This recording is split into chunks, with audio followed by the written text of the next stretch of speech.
This week's Studio 3 presentation is Radio 3's contribution to First Bite, BBC Radio's 1995 Young Writers Festival.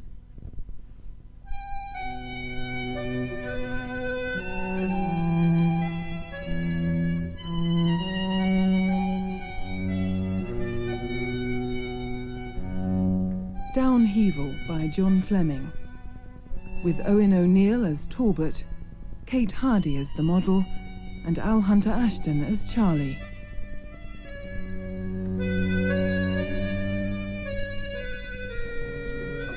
Stand back there! Stand back! Excuse me, I'm a doctor. A doctor, yes, let the doctor through. Stand back, let him through. I forced my way into the crowd to find him lying there on the canal bank. A halo of blood leaking from his head. Is he dead? Has he died? He must be dead. Body twisted, left leg bent back beneath his body. Shoulder smashed and slumped against a black bollard. His mouth frozen in an ugly smile. But I called for an ambulance. I happened to be passing. What happened? Was it a truck? No. Well, he fell. Where from? Yes, he fell. He fell from the window of the museum. Low pulse, growing cold with the day. Blood ran from his nose. He was all but dead. The window? I looked up. No, that one. The security man was pointing. It was Anne's room. I'm a doctor. I think we're too late. All right, doctor. The crowd swelled. Tourists towered above me as I knelt by the smashed body.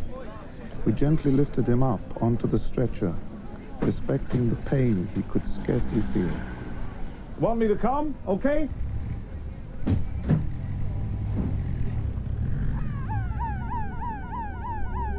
Through the small ambulance window, I glimpsed the plaque. Museum, it said. The Museum of Anne Frank. The siren wailed, futile, as we crossed the bridges and canals of Amsterdam. Who was this man who'd fallen from the window of Anne Frank's room? The truth about gravity, it pulls you down. But it won't pull me through. The speed, the ground. Gravity finally pulled me to Amsterdam. But first, you must understand, first it was Paris.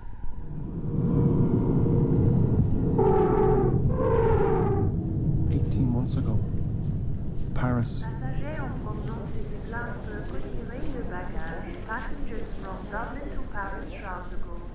I found my feet on foreign soil. A moving pavement magicked me past ad posters whose text I didn't understand. Stunning pictures of French girls gazed straight out at me. The stub of a one-way ticket dissolving in my fevered hand. I reached passport control. Nothing, sir. So, my small misdemeanor in Dublin hadn't caught up with me. Links with Europe were lax. I had no baggage to claim, and so I proceeded through the airport and found a bus outside. A bus which would take me into town. I waited, quaking with hope for Paris, my new city.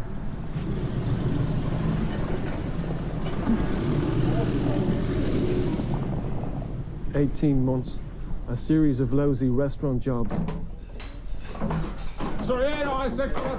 The sheer pretense of French cuisine. Oh, that's the soup. La soupe de jour. I thought it was the dirty water for washing up. Alors, la politesse. You're lucky it's not Irish stew. I waited on those other visitors to this town. Fat, wealthy tourists, as they hummed and hawed over the high-priced menu. Croissant! Can we have a little French service over here, s'il vous plaît? Yes, I waited at their back and I waited at their call. Next, a week spent busking, but the musical talent in that transport underworld put me badly to shame. My own treatments of Piaf paled in comparison. Then burger bars. Yeah, burger bars mainly. In and around the dank arcades of La Halle. The cash and fast food while I worked kept me alive, but the tourist queues got me down, lower and lower. Gravity drew me to its hollow heart. I wound up on the other side of Paris. Every city has one. Finally, I found myself on the street. Didn't take to the language, only to the table wine. Months went by. Cold winter months. A priest campaigned to have the metro stations left open for us to sleep in at night. Dead bodies were found frozen where they had dossed down in doorways. We lay on the pavement air vents which spat out warmth from the tunnels down below. My feet hurt. Had an eye infection. I begged with my outstretched hand.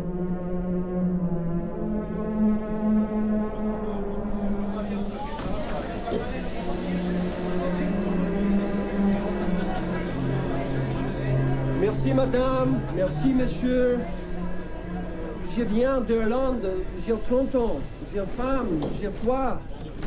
J'ai 3 enfants et une femme malade. Merci à I tried to tell him that I came from Ireland.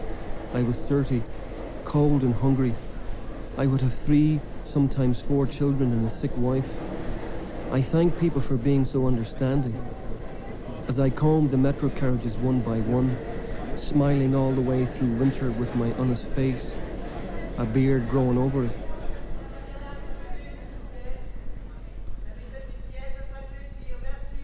I got by with some friendly Algerians. Sidi Brahman! Is that a place or a person? Not on a plastic wine bottle either. Oui, Sidi Brahim, drink. Here, your turn. Yes, for you, for me, drink is good, huh? But I survived on the slow cascade of francs falling into my chilblained hands. Until April. I had been out to the hostel in Nanterre the night before, had shaved and cleaned myself up. Felt fresh, sharp, ready for almost anything. Excuse me, can you photograph me against the glass? Lovely art modern pyramid. Yeah, okay. Stand back a bit. Back a bit. Yeah, back. A button, you just press the button. Oh, yeah. Just back a bit further. A bit more, please. As I focused the expensive lens, the idea seemed so simple, so clear. Okay, ready? With the same speed as that shutter, I ran off across the road and into the Tuileries Gardens. Sand flew up behind me as I lost myself in the hordes of springtime tourists. I feared pursuit, but rapidly weakened from running, I had to rest. Sitting by the pond, I inspected the camera I had stolen. Its brand name glowed like a trophy. I could smell the hot meal already. That's how I got my start, as a camera thief in Paris. Later, the Dutch police would learn it all. The Irish passport, the small-scale fraud, the return bus ticket to Paris. Later, we'd find the family portraits in his wallet. Not one family, but several. The multiple birth certs. But for the moment, I knew nothing. I just speculated. How many fractures in his cranium? The severed spinal cord? And again. And once. Yep, twice. Now give me more where you're not giving me yourself. Is that okay? Yeah, now, yes. Yeah, that's more like it. Yeah, that's it. Right, other angle now. And back. Further. Tilt your head back for crying out loud. You've seen the camera before, ain't you, darling? He won't bite you. The Dutch autumn catalogue work had come in. 100%. April, and there I was modelling hacking jackets, wearing half-length and full-length, 100% worsted wool coats. The latest in a line of nature's patron synthetic furs, the entire Timber range, and a terrible Van der Valk thing in layered yellow silk. Oh, I wonder where she is. Hey, I wonder where you've gone to. Can you come back down from the clouds, Anne? Remember who's paying who here today, will you? Okay, good. Yes, that is it. Charlie needs your maps. That's not all Charlie needed. He was drawn like a leech to the low-lifers who furnished him with his fixes of this and that. Don't ask me to name any drugs. I couldn't. Wouldn't know where to begin. But his studio got these drab chain store catalogue commissions which paid well. Right, we go again later with a different filter, okay? You can return to your dreamy clouds for a coffee. The only filters that get proper use around here are the coffee filters. The only filters that get proper use around here are the coffee filters. At least he spared me that from today. Yes, of course it's me. Look, what's the score for tomorrow? The two ladies. Yeah, I need to. Sure, no milk. You poison me. Look, this is my bread and butter, right? No, that won't do. That will not do, not by a long chalk. Yeah, okay, so we can safely say 2 bells at the post meridian, yeah? You're a gentleman, like myself. 2 more hours of shooting and we finished up. There was about a week's work in this catalogue. A week of well-paid work. So, I see you tomorrow morning then, Charlie. Yeah, make it early though. I've got a special shoot in the afternoon. There were no end of special shoots for those who wanted them. But not me. At least, not me, not yet. I walked out into the Dutch spring sunshine, filled my lungs with fresh air, breathed out all the arid heat of the studio lights. I hate this work. Hate being cooped up inside that upstairs room. Until I see the images all laid out. Until I see myself in a perfect light, at my studio best. Until I gaze on myself as I never am, indestructible and timeless, dressed up, made up, and caught for an ideal photographic split second. Et voilà, 3 bobines de Kodachrome. Merci. Au revoir, monsieur. Ah, bonjour, Monsieur Talbot. You're back once more. What have you got for me today? This one. What's it worth to you? Pentax, macro zoom, pas mal, pas mal. Vous commencez à être expert. Look, how much? All these tourists out there, but nobody buys. Just tell me how much you'll give me for it. I could offer you 1,000 francs. Okay, but one thing. You know, for you, I'd do anything. Give me the roll of film in it. Of course. I'll rewind it for you. Why do you want it? Oh, the film, I took a few shots with it myself. I'd like to see how they came out. I thought that, like me, for you this was, how do you say, business? My money. Yes, here you are. Thanks. Bye. Au revoir, monsieur.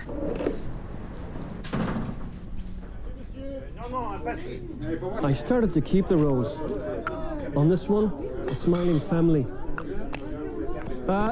Un café, s'il vous plaît. A smiling family with the woman looking straight at me with her eyes, her smile slicing right through me, through the lens.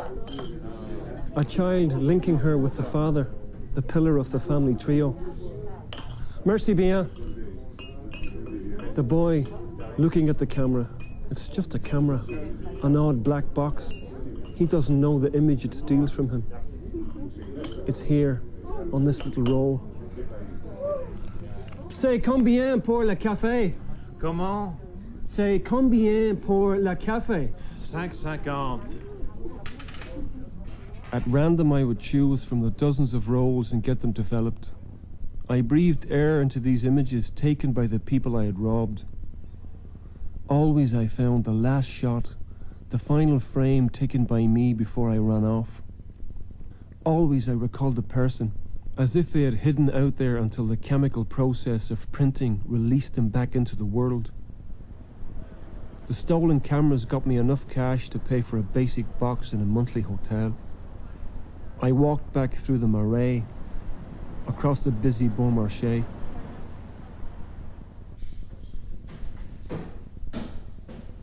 And on up to my home. Bonjour, jeune homme. Past the dying concierge. Now my theft from tourists was keeping me ticking over. As long as I paid each month in advance, I was left alone. All alone in my room.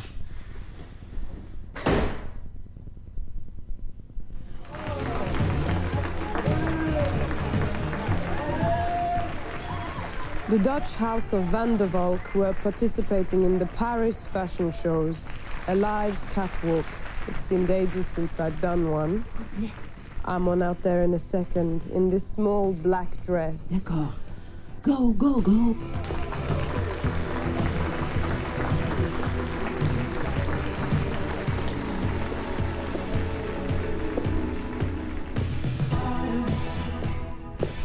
I walked back and I walked forth. That's my job. Both eyes fixed on the distant nowhere. This crowded venue, an ageless red plush Parisian music hall. Lights are glaring, dazzling my eyes as I try to focus. Down there, men looking up at me, staring at me, at my clothes, taking shots. Paris, home of fashion. But I never see the city. Paris outside, like a beautiful bubble which will burst if I try to touch. I'm stuck inside these shows. But no, this time I'll do the tourist thing.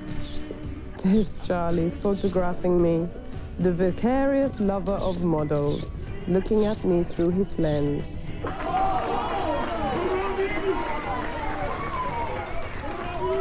What did they think of me?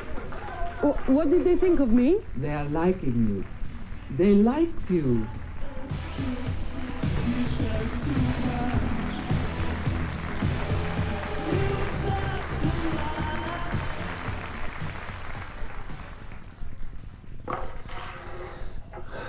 Wash basin, mottled mirror, table, bed, a chair, bad fitting windows.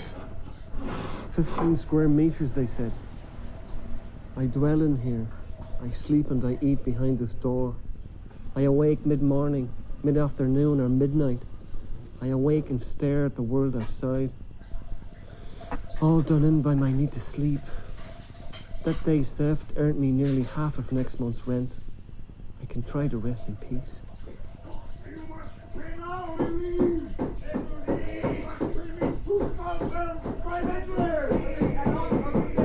I was hemmed in on all sides. Even up there by the ceiling, I was reminded of other people in other rooms. I never felt so sealed off from a city.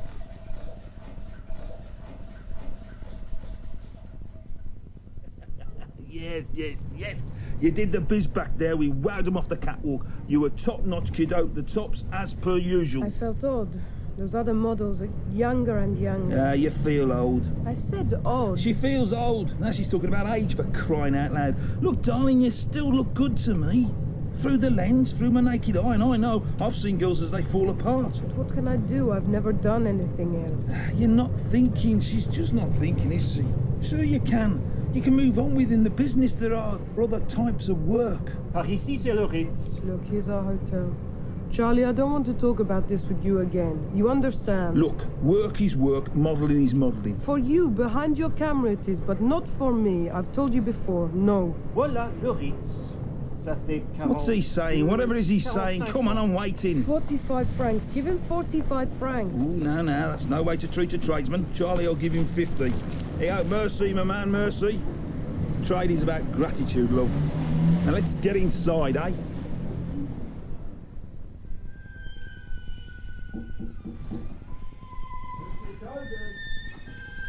beer you want? You want to take a beer with me?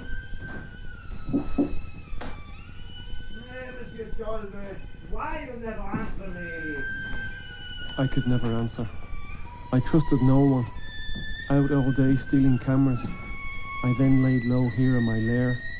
This was a world of men, of cold water and a broken toilet in the hall, of foul carpet and peeling paint walls, a world of cockroaches, which I vainly tried to kill as they scurried back into their safe hiding holes. This monthly hotel was a place of lone men, of blunt razors and stinging late evening shaves, blood-stained hand towels. It was a colony of frayed collars and empty wine bottles, of clogged sinks and delayed laundry. At night, the sounds of someone weeping would seep from the walls around me. I began to register this upset as my own. I feared it was in fact me who was crying, but no, I was okay, still full of fight. I had these four walls and my window to stare out through. I learned to sleep through all types of sounds. When I couldn't sleep, I read a book, a diary book which I found in a photo kit bag I stole. The soft girl's face of Anne Frank on the cover. She looked out at me, smiling. Hell, the noise from this street. In this sea of French words, I sunk down. I learned to sleep through everything.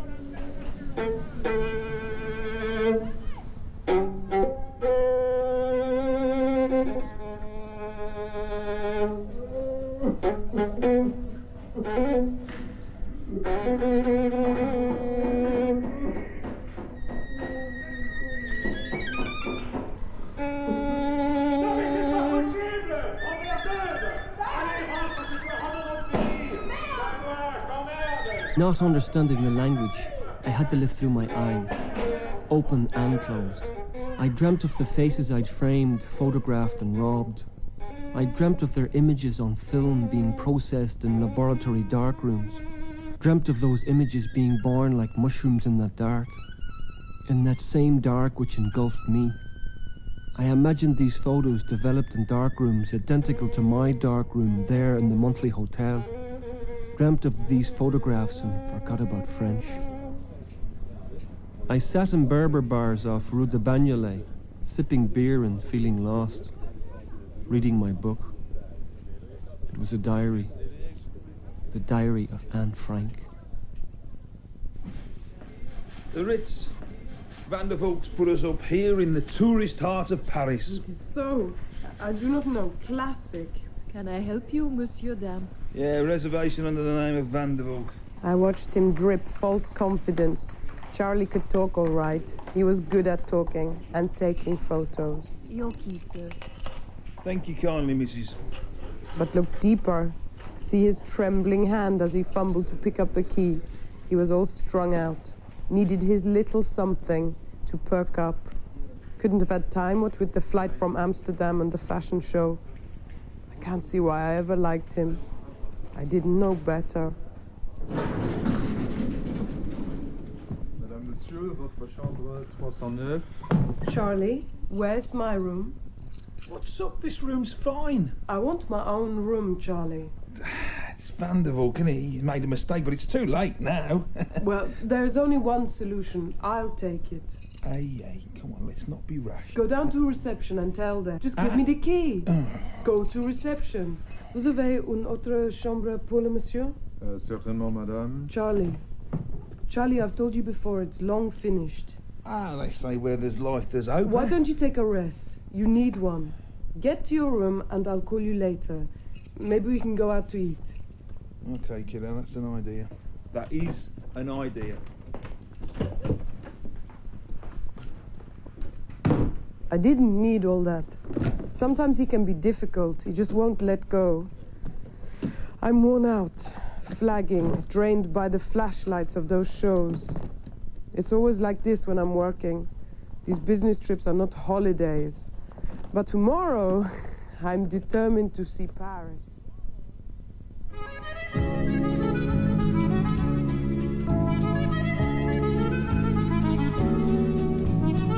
Often in the morning, I went to the Arc de Triomphe. I hung around, smiling in expertise, certain that someone would ask me. Hey, Guy, would you take a shot? Try and get the arch thing in too. Bertha, hey, Bertha. What do we need to do? It's fully auto. You just got to point and press. Oh, okay, now. Hey, Bertha, hey, try and get Bertha in too, and the top bit of the arch. All types. The nostalgic. Young man, would you oblige me by taking a shot of my wife and me? We came to Paris 50 years ago, you know. For our honeymoon. Still the same camera, and still the same Penelope. From these I could not steal. There were also the beautiful. I caught sight of her out of the corner of my eye. Charlie, take my shot against the arch, will you? Try to get in the names of all the soldiers.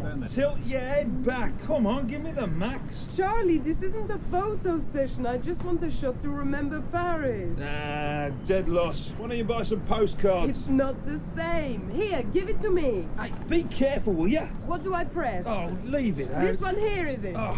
She gazed around and then saw me. would you take me, please? Just press that there. Sure, no problem. I looked at her through her own lens and felt her beauty dwarf all the sights of Paris. Here was the girl from the cover of the Diary of Anne Frank. Her face, but all grown up, a young woman. She stopped the spin of the city there that day. I wanted to talk. Here in Paris for a holiday then, are you? Yes and no. I have to do some business, but we're trying to see the city too. No, back further. I want to fit the arch in. Okay. Where are you from then? Amsterdam, back a bit. Do you know it? Amsterdam? No, but I'm not much of a tourist. Okay, like that? No, go back further. Further still. I didn't mean to, but you made it too easy. Okay now? Charlie, come, we're taking a real snapshot. Okay, this once. As I focus, she links arms with what must be her lover. Okay, ready? 1, 2, 3. I had no choice. You thieving bastard! Come back! Look what your bloody fucking around's done now, Anne! Hey, come back! Oh, yeah! Stop that guy! Ready?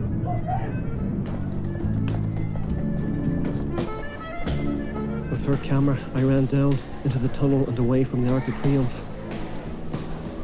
I'll have you, you bastard!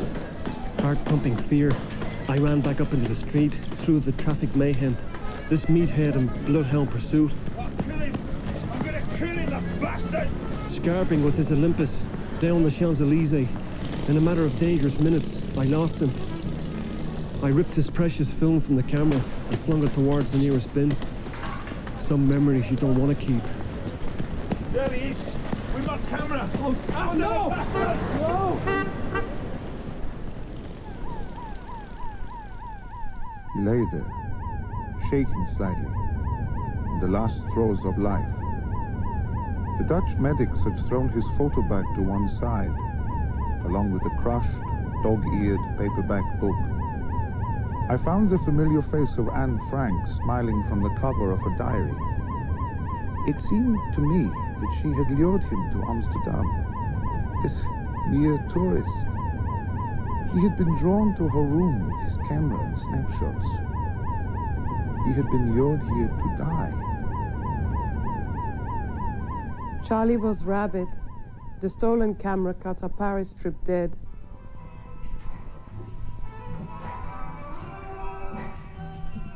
That night we came straight back to Amsterdam. Charlie's after my blood. This time he really seems to mean it. But early afternoon, I slid into one of my favorite hash cake houses. Thanks. I love being free of the small studio, free from work. But something better turn up soon. Charlie says he'll see that I don't work again, that I was unprofessional. Why did I give his camera to a stranger like that? He says that I owe him. All I can do is stroll around Amsterdam, hoping that he cools off. All I can do is flick through magazines. My eyes always fall to the fashion pages. That camera thief stared at me, as if he recognized me. Perhaps he did. Yes, from these fashion pages. I've been on most of them. Mannequins, they call us down in Paris. Maybe I'll have to go back. Might need to find work there now. Make a career move. I was offered 2,000 francs for the camera, but I refused to sell. I had a sour taste in my mouth. I hadn't meant to steal from her, the girl from Amsterdam. That man with her.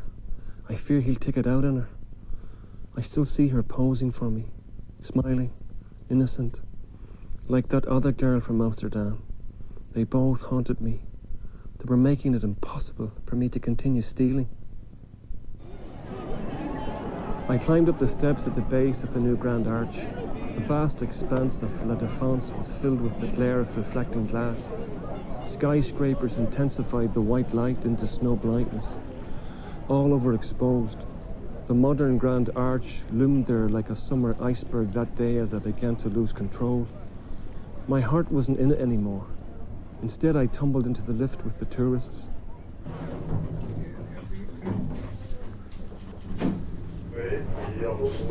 I gaped, fascinated by the cameras around their necks, but unable to take them. I'd lost it. I rose up in the glass lift with them, like Quasimodo the hunchback nearing his bell. Sweat slid down the glass walls. This is vertigo. This is claustrophobia. People know nothing about life down there on the ground. For them, it's just toy town which they frame for a snapshot.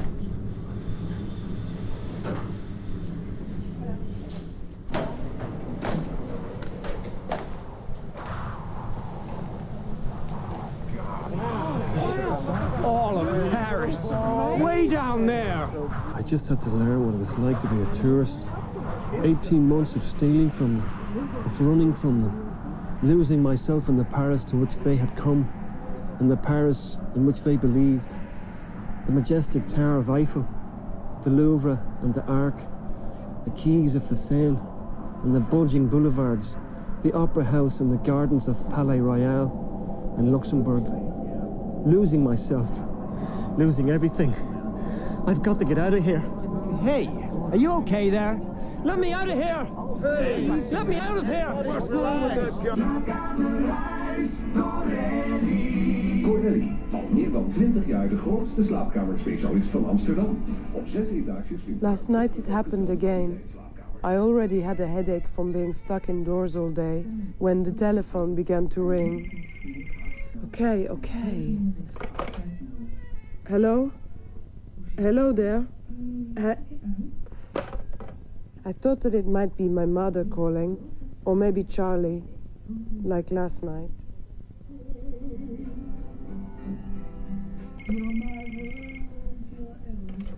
Yes, hello, who is it? Just me, darling. Charlie. So, what are we going to do about my camera? Charlie, I told you I'm sorry. Well, as it happens, there's some work going. Special work. You could set this off against the cost of my equipment. Charlie. I don't see any other way, do you? Don't blackmail me. Blackmail, kidnapping, extortion. Look, all I'm saying is you owe me. I can only say sorry. Well, sorry ain't good enough. Look, Charlie's word is out all through the business. As of now, you can bet you'll find no other kind of modelling work. Leave me alone. You've gone too far. I haven't even started. But don't be like this. This is Charlie, your old pal, talking. Don't call me again. But you still don't get it, do you? She just doesn't get it, does she? Listen, darling. Oh, God. That's all I need now. For days, interminable days, I locked myself inside. Inside that room, inside my mind, inside those images, inside those roles. A man limping along a slum street in Naples. Pisa. A daylight shot of Amsterdam. A little child standing by the wall plaque. Her look-alike curly hair telling me. Why was she locked up in here? Why couldn't she come out? I imagined the Dutch girl and all the others I'd wronged. I imagined her standing there smiling, caught forever in a final snapshot. The snapshot I had taken, then destroyed. What other shots were there? What other shots had he taken? Amsterdam. I feared as to the shots which came before.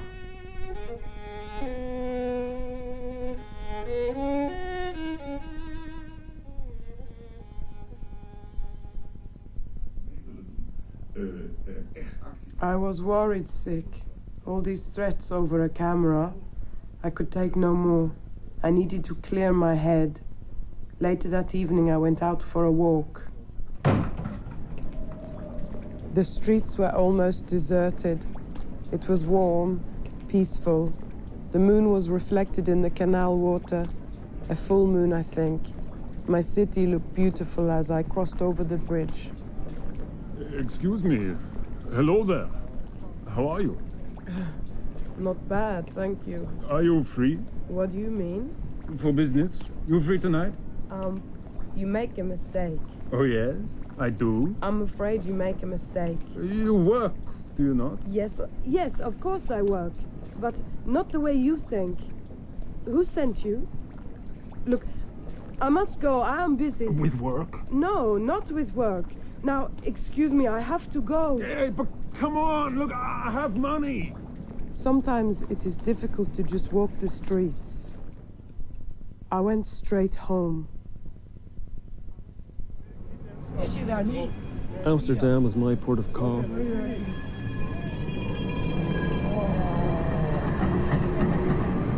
To give her camera back and somehow save her.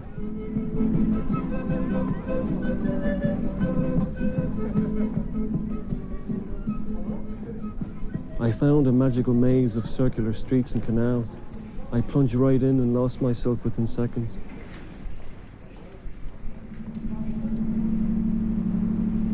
Bridges and canals. I watched the tourist boat go by. It was morning and a strong sun beat down. I began to look for the girl. Ahead of me there was a group of tourists. If you look over there to your left, you can see a row of characteristically tall and narrow Amsterdam houses. I tagged along, staying on the fringes of the guided tour, but I got sucked in, following with all those tourists. Houses were built as narrow as possible because of a special tax on the width of house fronts. This resulted in very narrow, very dangerous steep stairs. It was difficult to go up or come down. Of course, there were extra problems if you wished to move furniture and other heavy things. The Dutch solution was to use a hook hanging from the eaves. She was surrounded by, say, a dozen tourists, the type of people I usually preyed upon. They wore casual clothes and baseball caps, removed their sunglasses only to take photos. They simply pull things up into their rooms by means of a rope around this hook. Pianos have been known to fall down and crush next-door neighbours dead as new people move in and others move out. I needed to get away from this group.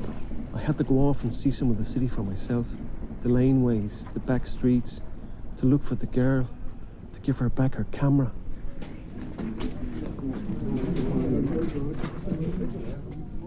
I strolled in the direction of Dam Square. I cut through small streets and saw the women standing in the alleyways, saw them behind windows smiling at men who crept along. And then the dark of those streets grew darker for a moment.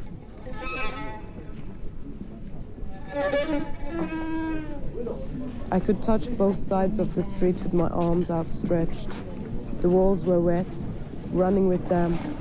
I looked at the tall, narrow building and saw the shuttered room beneath the eaves. Please stop. That's enough. I saw the scenes of torture in that dark and sealed room, the amateur cameras set up, the masking tape, the secret witness of 16mm celluloid, the underage girl. I tore myself from that street and escaped back onto a tourist and shopper-thronged thoroughfare with huge relief. Then I saw her, the girl from the Arc de Triomphe, emerging from a side street, an image of beauty in a gingham print dress, straight off the cover of my book. I saw Anne Frank as she tossed back her black curls. They nestled against her swan neck and I followed, taking photos of her from a safe distance. She took me on a wayward guide of Amsterdam. It sounds cliched, but everything was so incredible. I followed her secretly until we found ourselves in Dam Square. The moment had come. Excuse me? Yes? Would you mind taking my photo against the monument? Oh, sorry. Yes, of course. My life is full of cameras. No escape. What do I do? Yes, I've used this type before. Stand back a little more. To hear her voice again, giving her the camera, I felt I had placed her life back in her own hands. But she seemed not to recognize me. I posed importantly as Anne Frank took my shot. Okay, ready? Smile. I did not smile. It's not natural. I didn't smile until she handed me back her camera, for it felt like it was mine now. Thanks. This is my first time in Amsterdam. Oh, well, I hope you enjoy your trip. I'm from Dublin, but I live in Paris. Do you know Paris? A little. but only for work. Close up, she seemed changed, worn, older than the last time. Do you like living here? It's okay. I suppose it's home, really. Photographs. Men. What do they want? I'm afraid I must go now. To work. No! Stop! I need to talk to you. I'm late for work. She disappeared into the crowd. Stop! Just like that. Come back! I lost her before I could apologize and return the camera.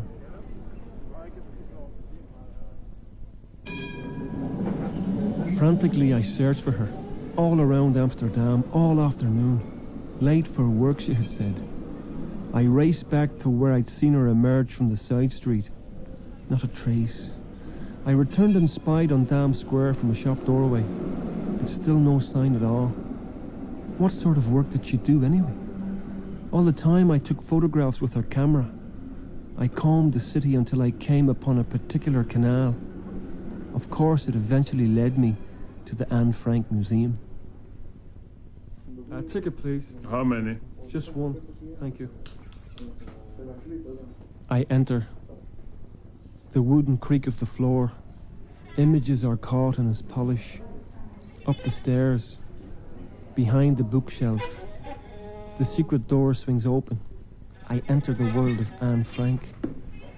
I hear my feet upon the stairs. I hear her gentle laugh in a nearby hiding hole. I force her from hiding. Up the stairs I climb. No tourists here now. It's all echoes. There is a lull to the day. I have a sharp image. She's in a small studio. She's tired, but they're making her work. I see the gaudy lighting and the cameraman's leer, but I'm in here alone in Anne Frank's room. Her window neatly frames the outside world. I advance towards it for a better view, to look down there on the city of tourists, on the cities of tourists. I take the aerial view. I can see where you live. I look right out and see the distant barge. From her window I see it, and the heron perched on it like a statue, frozen in time. A shot. I reach for my camera and lean out to take a photo.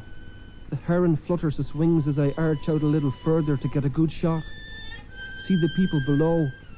Her diary slips out from my pocket. Its covers flap like a strange bird learning to fly. The heron stretches its wings and takes off as I fall out and down, down.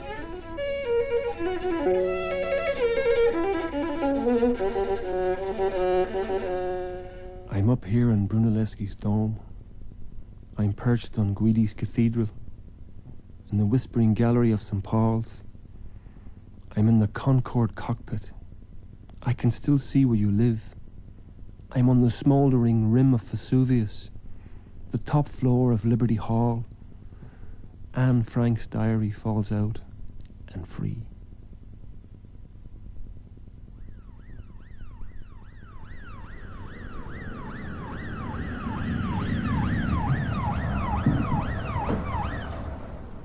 That's it. Lift the stretcher out. Easy, easy. It was too late. He lay there, dead, smiling a last grotesque smile, as though for the shattered camera dangling from his neck.